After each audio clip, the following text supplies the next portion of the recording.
இன்றைய வேத வசனம். சிலர் ரதங்களை குறித்தும் சிலர் குதிரைகளை குறித்தும் மேன்மை பாராட்டுகிறார்கள்.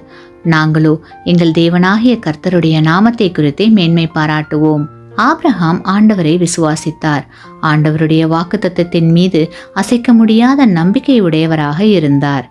தன்னுடைய வாழ்வில் எல்லா உயர்வுகளும் ஆண்டவரால் மட்டுமே வரவேண்டும் என்ற உறுதிப்பாட்டுடன் வாழ்ந்தார். சோதோம் ராஜா ஆபிரகாமினால் பெரிய நன்மை அடைந்தார். அதற்கு பதிலாக அவர் ஆபிரகாமுக்கு பெரும் பொருட்களை கொடுக்க முன்வந்தார். ஆனால் ஆபிரகாம் அதனை மறுத்துவிட்டார். ஏனெனில் ஆபிரகாமின் வாழ்வின் உயர்வுக்கு தான் காரணம் என்று யாரும் சொல்வதற்கு வாய்ப்பு ஏற்பட்டுவிடக் கூடாது என்பதில் அவர் மிகவும் கவனமாய் இருந்தார். கிறிஸ்துவுக்குள் அன்பான சகோதர சகோதரிகளே, நான் தேவனால் சிறப்பு பெற்றேன் என்று கூறும் நிலையே உயர்ந்தது. ஆமேன்.